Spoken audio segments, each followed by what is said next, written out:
हरे कृष्णा। पिछले वीडियो में हमने सुना था देवता जब उन असुर का वध किया, अभिक्षित फिर जो है उस असुर का वध कर दिया, तब वहाँ पर देवता लोग प्रकट हुए। तब उन्होंने अपने पिता का प्रिय करने का इच्छा एक महापराक्रमी पुत्र मांगा। देवता बोले, राजकुमार जिसका तुमने अभी उद्धार किया है, इसी कन्या के गर्भ से तुम्हें महाबली चक्रवर्ती पुत्र की प्राप्ति होगी। इस प्रकार से देवता लोग कहे।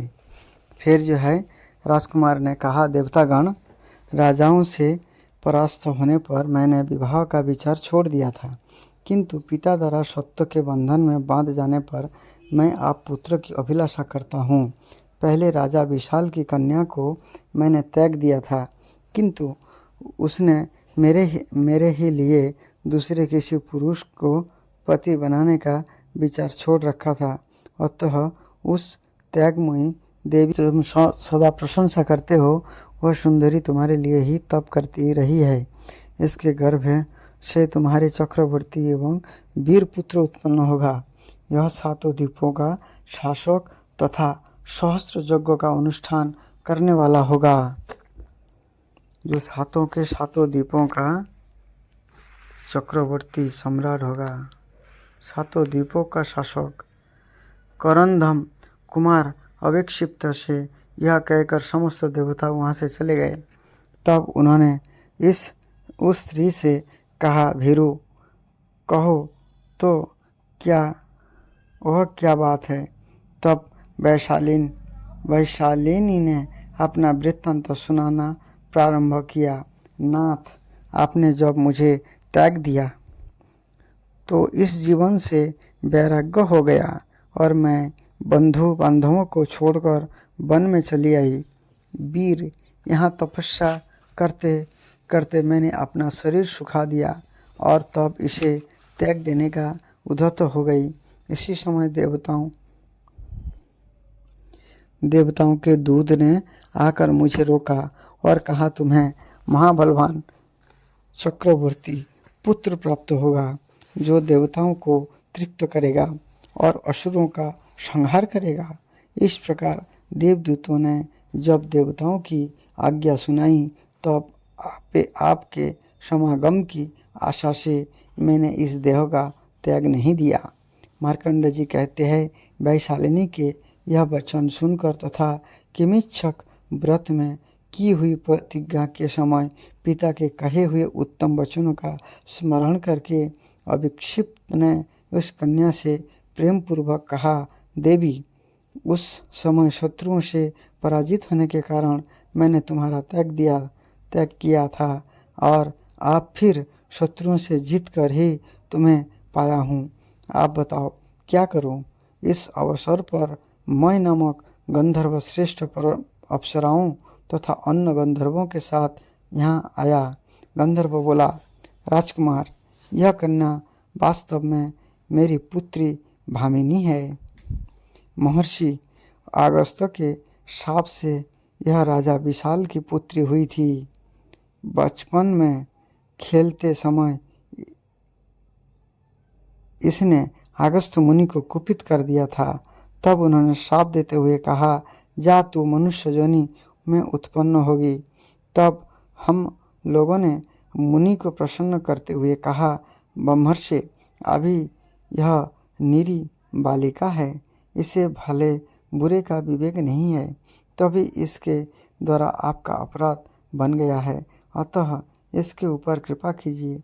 तब उन महामुनि ने कहा, बालिका समझकर ही मैंने इसे बहुत थोड़ा शाप दिया है, आप यह टल नहीं सकता। वही महर्षि का श्राप था जिससे वह मेरी पुत्री भामिनी राजा विशाल के भवन में उत्पन्न हुई थी, इसलिए ही मैं यहाँ उपस्थित हुआ हूँ। आप मेरी इस कन्या को ग्रहण कीजिए, इससे आपको चक्रवर्ती पुत्र की प्राप्ति होगी। तो बहुत अच्छा कहकर राजकुमार ने विधि पूर्वक उसका पानी ग्रहण किया।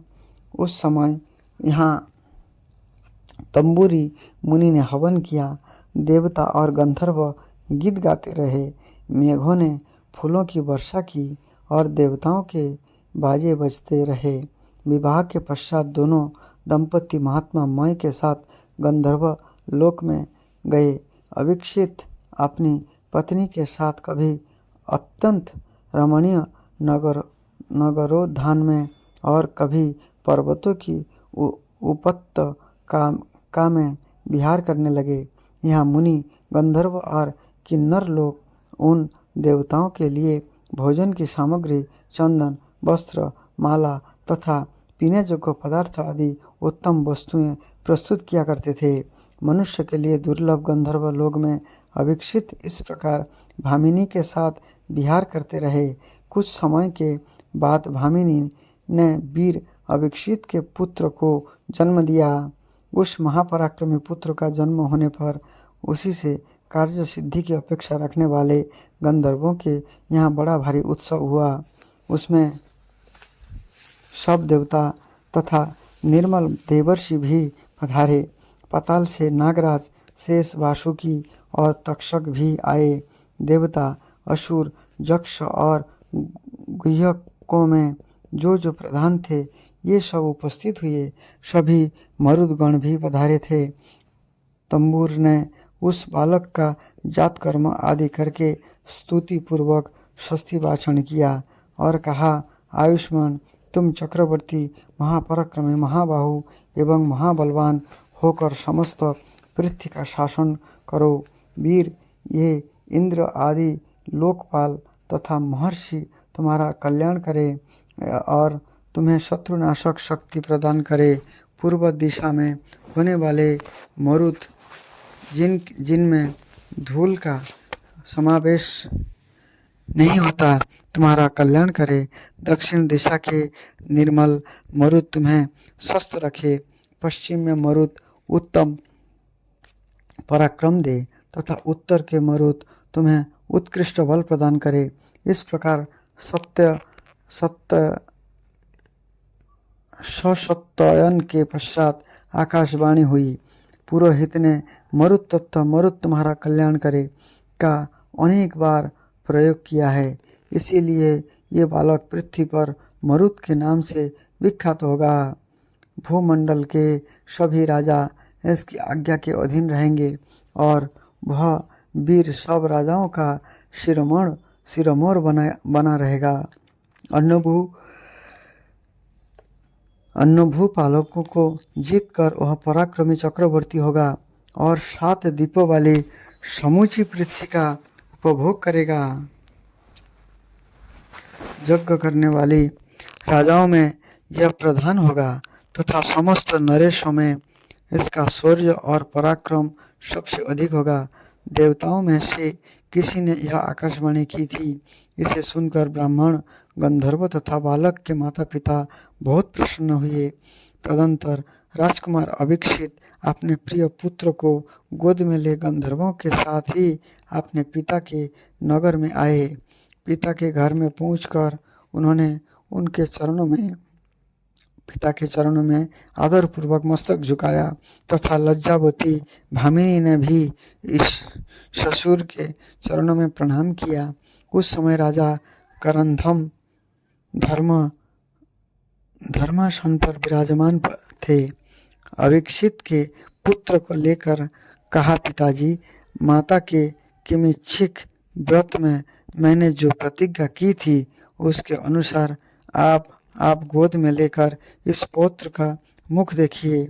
यह कहकर उन्होंने पिता की गोद में बालक को रख दिया और उसके जन्म का सारा वृत्तांत ठीक ठीक कह सुनाया। राजा करंधम के नेत्र में आनंद के आंसू छलक आए। उन्होंने पौत्र को छाती से लगाकर अपने भाग्य की प्रशंसा करते हुए कहा, मैं बड़ा ही भाग्यशाली हूँ।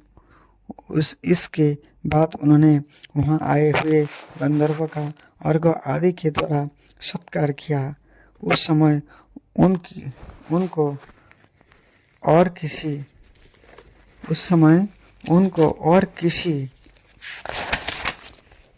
बात की याद नहीं रही। उस नगर में पूर्ववासियों के घर घर में महान आनंद छा गया।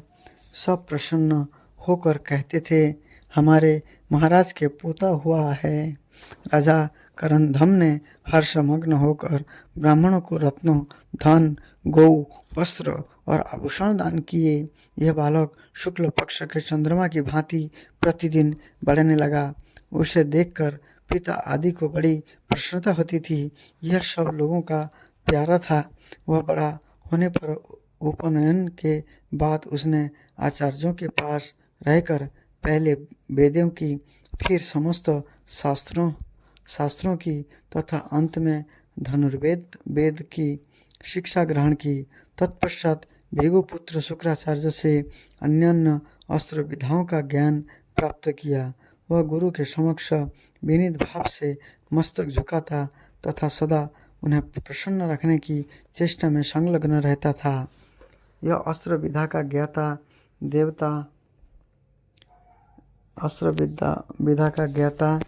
देवता, वेद का विद्वान, धनुर्वेद में पारंगत तथा सब विधाओं के निषाद था। उस समय मरुत से बढ़कर दूसरा कोई नहीं था। राजा विशाल को भी जब अपनी पुत्री का सारा समाचार ज्ञात हुआ तथा दोहत्र की उत्तम योग्यता का सुनाई पड़ी, तब उनके मन आनंद में निमग्न हो गया। पौत्र को देखने से महाराज करंदम का मनोरथ पूर्ण हो गया। उन्होंने अनेक यज्ञ किए और जाचकों को बहुत दान दिए।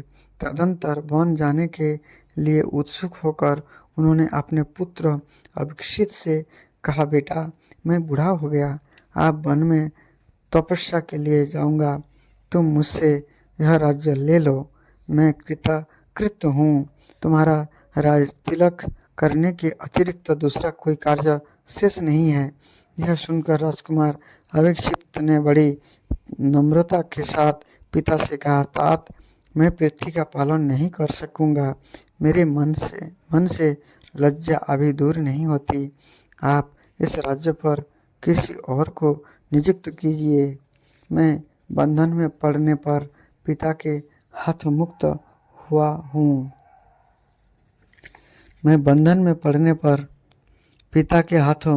हूँ। आपने बल से नहीं, अतः मुझ में क्या पौरुष है। जिनमें पौरुष हो वे ही इस पृथ्वी का पालन कर सकते हैं। जब मैं अपनी भी रक्षा करने में समर्थ नहीं हूँ तो इस पृथ्वी की रक्षा कैसे कर सकूँगा। इसलिए राज्य किसी और को दे दीजिए। पिता बोले, बेटा पुत्र के लिए पिता और पिता के लिए पुत्र भिन्न नहीं है। यदि पिता ने तुम्हें बंधन से छुड़ाया तो वही मानना चाहिए कि किसी दूसरे ने नहीं छुड़ाया है। पुत्र ने कहा, महाराज मेरे हृदय का भाव बदल नहीं सकता। जो पिता की कमाई हुई संपत्ति भोगता है, जो पिता के बदले ही संकट में उद्धार पाता है तथा पिता के नाम पर ही जिसकी ख्याति होती है, अपने गुणों से नहीं, ऐसा मनुष्य कभी कुल में उत्पन्न ना हो। कितना सुंदर बातें हैं। आजकल बहुत सारे लड़का जो है अपने पिता के कमाई खाते उसी में मौज उड़ाते हैं, लेकिन यहाँ पर कुछ और है। जो स्वयं ही धन का उपार्जन करते, स्वयं ख्याति पाते और स्वयं ही संकट से मुक्त होते हैं, ऐसे पुरुष की जो गति होती है वही मेरी भी हो। पिता के बहुत कहने पर भी जब अभिक्षित पूर्वक उत्तर ही देते चले गए, तब महाराज करंदम में उनके पुत्र मरुत को ही राजा बना दिया। पिता की आज्ञा के अनुसार पितामहों से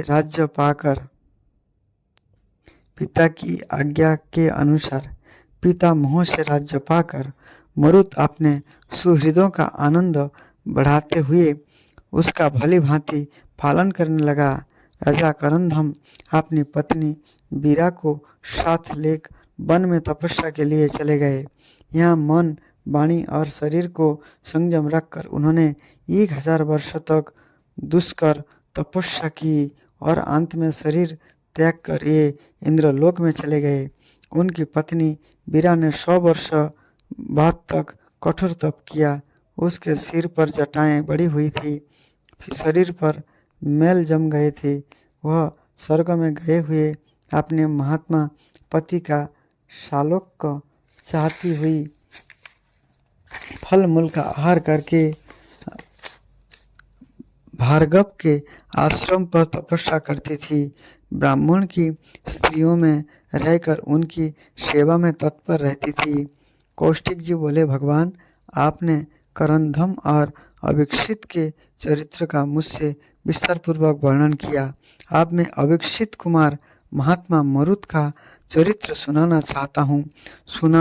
सुना जाता है उनका चरित्र अलौकिक था। ये चक्रवर्ती महान सौभाग्यशाली, सूरवीर, सुंदर, परम बुद्धिमान, धर्मज्ञ, धर्मात्मा तथा पृथ्वी धर्मपूर्वक पालन करने वाले थे। मार्कंडेय जी ने कहा, पिता के आदेश से पितामह का राज्य पाकर मरुत जिस प्रकार पिता अपने और से पुत्र की रक्षा करते हैं, उसी प्रकार प्रजाजनों का धर्मपूर्वक पालन करने लगा। ऋत्विजों और पुरोहितों के आदेश से प्रसन्न होकर बहुत से यज्ञों का विधि पूर्वक अनुष्ठान किया और उनमें प्रचुर दक्षिणा दी। उनका शासन चक्र 7 द्वीपों में अबाध रूप से फैला हुआ था। आकाश, पाताल और जल आदि के भी उनकी गति कुंठित नहीं होती थी। राजा तो यज्ञ करते ही थे। चारों वर्णों के अन्य लोग भी अपने अपने कर्म में आलस्य छोड़कर संलग्न रहते और महाराज से धन प्राप्त कर इष्टापूर्त आदि पुण्य क्रियाएं करते थे। राजा मरुत ने 100 यज्ञ करके देवराज इंद्र को भी मात कर दिया। उनके पुरोहित अंगिरा नंदन संवर्त जी थे, जो बृहस्पति जी के भाई एवं तपस्या के भंडार थे। मुंजबान नाम से प्रसिद्ध और सोने का पर्वत था, जहाँ देवता निवास करते थे। महाराज मरुत ने उसका शिखर तोड़कर गिरा दिया और उसे अपने वहाँ मंगा लिया। उसके द्वारा उन्होंने यज्ञ की सब सामग्री, भू विभाग और महल आदि सोने के ही बनवाए। सदा स्वाध्याय करने वाले महर्षि मरुत के चरित्र के विषय में सदा यह गाथा गाते रहते हैं। महाराज मरुत के समान जजमान और भूतल पर दूसरा कोई नहीं हुआ। राजा मरुत जो थे कितना शक्तिशाली थे। यज्ञ मंडप और महल सुवर्ण के ही बने थे। उसमें यज्ञ मंडप और महल सुवर्ण के बने थे। उसमें ब्राह्मण पर्याप्त दक्षिणा पाकर तृप्त हो गए। इंद्र आदि श्रेष्ठ देवता उसमें ब्राह्मणों को भोजन परसने का काम करते थे। राजा मरुत के यज्ञ में जैसा समारोह था, ऐसा किस राजा के यज्ञ में हुआ है। यहाँ रत्नों से घर भरा होने के कारण ब्राह्मणों ने दक्षिणा में मिला हुआ सारा सुवर्ण त्याग दिया। उसे छोड़े हुए धन को पाकर कितने ही लोगों का मनोरथ पूरा हो गया, और ये भी उसी धन से अपने देशों में पृथक पृथक अनेक यज्ञ करने लगे। मुनि श्रेष्ठ, इस प्रकार न्यायपूर्वक यज्ञों का पालन करने वाले राजा मरुत के पास एक दिन कोई तपस्वी आया और इस प्रकार कहने लगा, महाराज, आपके पितामही बीरा देवी ने तपस्वियों को मदोन्नत सर्पों के विष से पीड़ित देखे आपके पास यह संदेश दिया है। राजन, तुम्हारे पितामह स्वर्गवासी हो गए। मैं और वह मुनि के आश्रम पर रहकर तपस्या करती हूँ। मुझे तुम्हारे राज्य शासन में बहुत बड़ी त्रुटि दिखाई देती है। पाताल से सर्पों ने आकर यहाँ 10 मुनि कुमारों को डस लिया है तथा जलाशय के जल को भी दूषित कर दिया है। ये पसीने, मूत्र और विष्ठा से भविष्य को दूषित कर देते हैं। यहाँ की महर्षि इन सबको भस्म कर डालने की शक्ति रखते हैं, किंतु किसी को दंड देने का अधिकार इनका नहीं है। इनके अधिकारी तो तुम ही हो। राजकुमार का तभी तक भोज जनित सुख की प्राप्ति होती है जब तक उनके मस्तक पर राजाभिषेक का जल नहीं पड़ता। कौन मित्र है, कौन शत्रु है, मेरे शत्रु का बल कितना है, मैं कौन हूँ, मेरे मंत्री कौन कौन है, मेरे मंत्री कौन है, मेरे पक्ष में कौन कौन राजा है, ये मुझसे विरक्त है या अनुरक्त। शत्रुओं ने उन्हें फोड़ तो नहीं लिया है। शत्रु पक्ष के लोगों की भी क्या स्थिति है। मेरे इस नगर अथवा राज्य में कौन मनुष्य श्रेष्ठ है, कौन धर्म कर्म का आश्रय लेता है, कौन मूढ़ है तथा किसका वार्ताव उत्तम है, इसको दंड देना चाहिए। कौन पालन करने योग्य है, किन मनुष्य पर सदा ही दृष्टि रखनी चाहिए, इन सब बातों पर सदा विचार करते रहना राजा का कर्तव्य है। देश काल की अवस्था पर दृष्टि रखने वाले राजा को उचित है कि यह सब और कई गुप्तचर लगाए रखे। ये गुप्तचर परस्पर एक दूसरे से परिचित ना हो। उनके द्वारा यह जानने की चेष्टा करे कि कोई राजा अपने साथ की कोई संधि को भंग तो नहीं करता। राजा अपने समस्त मंत्रियों पर भी गुप्तचर लगा दें। इन सब कार्यों में सदा मन लगाते हुए राजा अपना समय व्यतीत करे। उसे दिन रात भोगासक्त नहीं होना चाहिए।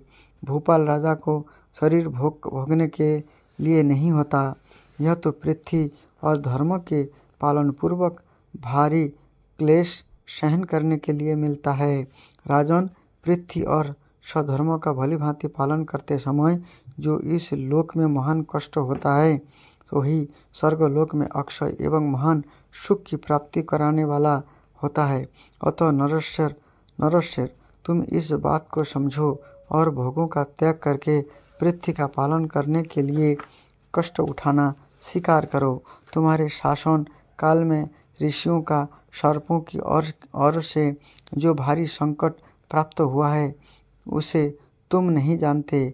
मालूम होता है कि तुम गुप्तचर रूपी नेत्रों से अंधे हो। अधिक कहने से क्या लाभ। तुम दुष्टों को दंड दो और सज्जन पुरुषों का पालन करो। इससे तुम प्रजा के धर्म के छठे अंश के भागी हो सकोगे।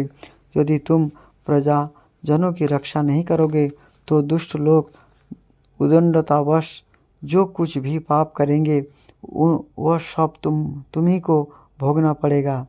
इसमें तनिक भी संदेह नहीं है। इसलिए आज जो राजा कुछ समय के लिए बनता है, जितना पाप हो रहा है इसका जितना % कर लेता है उतने % उसी जीव को भोगना पड़ेगा। कुछ दिनों के लिए तो राजा है, लेकिन महान संकट आने वाला है, सब भोगना पड़ेगा। आप तुम्हारी जैसी इच्छा हो वो करो। महाराज, आपके पिता मही ने जो कुछ कहा था वह सब मैंने सुना दिया। अब आपकी जैसी रुचि हो ऐसा करो। तपस्या की यह बात सुनकर राजा मरुत को बड़ी लज्जा हुई। सचमुच ही मैं गुप्तचर रूपी नेत्र से अंधा हूँ, मुझे धिक्कार है। वह कहकर लंबी सांस ले उन्होंने धनुष उठाया और तुरंत ही और वर्क आश्रम पर पहुंचकर अपनी पितामही बीरा को तथा अन्य तपस्वी महात्माओं को प्रणाम किया। उन सब ने आशीर्वाद देकर राजा का अभिनंदन किया। तत्पश्चात सर्पों के काटने से मरकर पृथ्वी पर पड़े हुए 7 तपस्वियों को देखकर उन सब के सामने मरुत ने बारंबार अपनी निंदा की और कहा, मेरे पराक्रम अवहेलना करके ब्राह्मणों के साथ देश करने वाला दुष्ट सर्पों की मैं जो दुर्दशा करूँगा, उसे देवता, असुर और मनुष्य सहित संपूर्ण संसार देखे। ये कहकर राजा ने कुपित होकर पाताल लोक के निवासी संपूर्ण नागों का संहार करने के लिए संवर्तक नामक अस्त्र चलाया। तब उस महान अस्त्रों के तेज से सारा नाग लोक सब ओर से सहसा जल उठा। उस समय जो घबराहट हुई उसमें नागों के मुख से हा तात, हा माता, हा वत्स की पुकार सुनाई देती थी। किन्हीं के पूछ जलने लगे और किन्हीं के फन। कुछ सर्प अपने वस्त्र और आभूषण छोड़कर स्त्री पुत्र के साथ ले पाताल त्याग कर मरुत को माता भामिनी की शरण में गए, जिसने पूर्व काल में उन्हें अभय दान दे रखा था। भामिनी के पास पहुंचकर भय से व्याकुल हुए समस्त सर्पों ने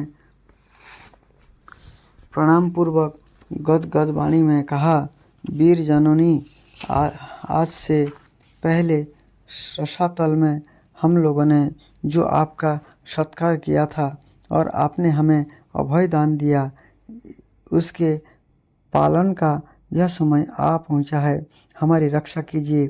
यशस्विनी, आपके पुत्र मरुत अपने अस्त्र के तेज से हम लोगों को दग्ध कर रहे हैं।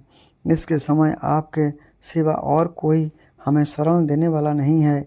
आप हम पर कृपा कीजिए। सर्प की यह बात सुनकर और पहले आपने दिए हुए वचनों को याद करके साध्वी भामिनी ने तुरंत ही अपने पति से कहा, नाथ, मैं पहले ही आपको यह बात बता चुकी हूँ कि नागों ने पाताल में मेरी सत्कार करके मेरी पुत्र से प्राप्त होने वाले भय की चर्चा की थी और मैंने इनकी रक्षा वचन दिया था।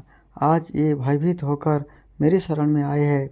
मरुत के अस्त्र से ये सब लोग दग्ध हो रहे हैं। जो मेरे शरणागत है ये आपके भी है, क्योंकि मेरा धर्माचरण आपसे पृथक नहीं है तथा मैं स्वयं भी आपकी शरण में हूँ। अतः आप अपने पुत्र मरुत को आदेश देकर रोकिए। मैं कभी आपसे उससे अनुरोध करूँगी। मेरी विश्वास है कि अवश्य शांत हो जाएगा। अभिक्षत बोले, देवी, निश्चय ही किसी भारी अपराध के कारण मरुत कुपित हुआ है, अतः मैं तुम्हारे पुत्र का क्रोध शांत करना कठिन मानता हूँ। नागों ने कहा, राजन, हम आपकी शरण में आए हैं, आप हम पर कृपा करें। पीड़ितों की रक्षा करने के लिए ही क्षत्रिय लोग शस्त्र धारण करते हैं। शरण चाहने वाले नागों की यह बात सुनकर तथा पत्नी के प्रार्थना करने पर महायशस्वी अभिक्षित ने कहा, मैं तुरंत चलकर नागों की रक्षा के लिए तुम्हारे पुत्र से कहता हूँ, क्योंकि शरणागतों का त्याग करना उचित नहीं है। यदि राजा मरुत मेरे कहने से अपने शस्त्र को नहीं लौटाएगा तो मैं अपने अस्त्रों से उसका अस्त्र का निवारण करूँगा। यह कहकर क्षत्रियों में श्रेष्ठ अभिक्षित धनुष ले अपनी स्त्री के साथ तुरंत ही औरव मुनि के आश्रम पर गए। वहां पहुंचकर अभिक्षित ने देखा, भामिनी का पुत्र आपने हाथ में एक श्रेष्ठ धनुष लिए हुए है। इसका अस्त्र बड़ा ही भयानक है। उसकी ज्वाला से समस्त दिशाएं व्याप्त हो रही है। यह अपने अस्त्र से आग उगल रही है। ये समस्त भूमंडल को जलाती हुई पाताल के भीतर पहुंच गई है। वो अग्नि अत्यंत भयानक और असह्य है। राजा मरुत को भौहें टेढ़ी किए खड़ा देख अभिक्षित ने कहा, मरुत, क्रोध न करो, अपने अस्त्र को लौटा लो। यह बात उन्होंने बार बार कहे और इतनी शीघ्रता से कही कि उतावल के कारण कितने ही अक्षरों का उच्चारण नहीं हो पाता था। पिता की बात सुनकर और बारंबार उन्हें देखकर हाथों में धनुष लिए हुए मरुत माता और पिता दोनों को प्रणाम किया और इस प्रकार उत्तर दिया, पिताजी, मेरा शासन होते हुए भी सर्प ने मेरे बल की अवहेलना करके भारी अपराध किया है। इन महर्षियों के आश्रम में घुसकर नागों ने 10 मुनि कुमारों को डांस लिया है। इतना ही नहीं, इन दुराचारियों ने हविष्यों को भी दूषित किया है। ये तथा यहाँ जितने जलाशय है उन सबको विष मिलाकर खराब कर दिया है।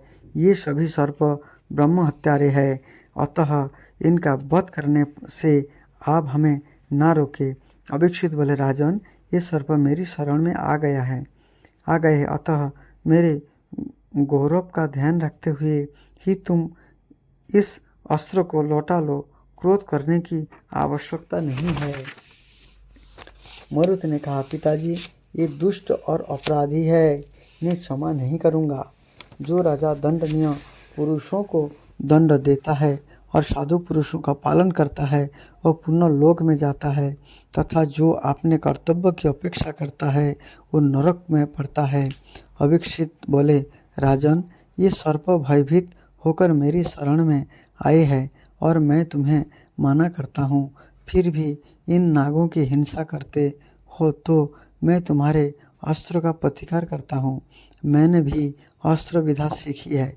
पृथ्वी पर केवल तुम ही अस्त्र वेत्ता नहीं हो, भला मेरे आगे तुम्हारा पुरुषार्थ क्या है। यह कहकर क्रोध से लाल आंखें किए अभिक्षित ने धनुष चढ़ाया और उस पर कालास्त्र का संधान किया। फिर वे समुद्र और पर्वतों सहित समूची पृथ्वी जो संवर्ता स्त्र से संताप हो रही थी, कालाग्रस्त संधान होते ही कांप उठी। मरुत ने भी पिता द्वारा उठाए हुए कालास्त्र को देखकर कहा, तात, मैंने तो दुष्टों को दंड देने के लिए यह अस्त्र उठाया है, आप वध करने के लिए नहीं। फिर आप मुझ पर कलास्त्र का प्रयोग क्यों करते हैं? महाभाग, मुझे प्रजाजनों का पालन करना है, आप क्यों मेरा वध करने के लिए अस्त्र उठाते हो? अभिक्षित बोले, हम शरणागतों की रक्षा करने पर तुम तुल गए हैं और तुम इसमें विघ्न डालने वाले हो, अतः मैं तुम्हें जीवित नहीं छोड़ूंगा।